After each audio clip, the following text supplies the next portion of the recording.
ছোটোবেলায় যেখানে বাবার হাত ধরে প্রতিবার যেতাম আমি উরুষের মেলায়, এবার আমি দিদিদের হাত ধরে চলে গিয়েছিলাম উরুষের মেলাতে। আর সেখানে গিয়েই শুধু দেখলাম চারিদিকে খুরমা আর খুরমা। তোমরা তো জানোই উরুষ মানেই হচ্ছে খুরমা, আর এখানে চারিদিকে শুধু খুরমার সমারোহ। কিন্তু আমরা যখন মাজারে যাব তার আগে আমরা জেঠুকে খুঁজছিলাম, জেঠুর সাথে আমাদের পুচকিও ছিল, মানে আমার দিদির মেয়ে। তারপর জেঠুকে তো খুঁজে পাই না, পুরো মেলাটাতে খোঁজার পরে আমরা আবার ফিরে এসেছিলাম আমাদের দোকানের কাছে। আর তারপরে আমরা দেখছিলাম যে জেঠুকে কোথায় খুঁজে পাওয়া যায়। শেষমেশ আমরা দেখলাম যে এই খাবারের দোকানের এখানে জেঠু আর পুচকি চলে এসেছে, কারণ পুচকি বায়না করছিল চাউমিন খাওয়ার জন্য, তো জেঠু ওকে নিয়ে এসেছিলো ঘোরাতে। তারপরে আমরা চলে গেছিলাম জিলাপির দোকানে। আর অনেকে বলে মেলা মানেই হচ্ছে চপ ঘুগনি, অনেকে বলে দিলখুশ, কিন্তু আমার কাছে মেলা মানেই হচ্ছে মেলার জিলাপি। জিলাপিটা সত্যিই খেতে খুবই ভালো ছিল। আর এই দেখো গরম গরম জিলাপি ভাজছে, আর এদিকে টপার টপ রসের মধ্যে ডুবে পড়ছে জিলাপি যতক্ষণে না সাঁতার কেটে ওঠে ততক্ষণ তার স্বাদ বাড়ে না।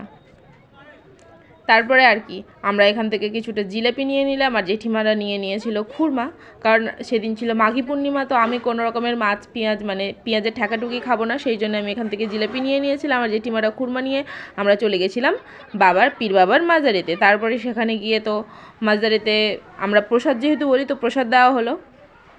আর এখানে সবাই আশীর্বাদ দিচ্ছিল।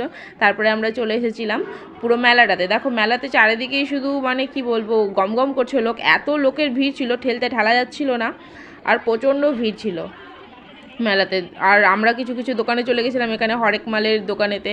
এই যে দেখছো ফুলগুলো আমি তোমাকে দেখাচ্ছি, এই ফুলগুলো কিছুদিন আগে ভুল করে ফ্লিপকার্ট থেকে আমার কাছে চলে এসেছিলো, দেখেছিলাম 270 টাকা দাম নিয়েছে, কিন্তু এখানে 10 টাকা করে বিক্রি হচ্ছিলো এই ফুলগুলো।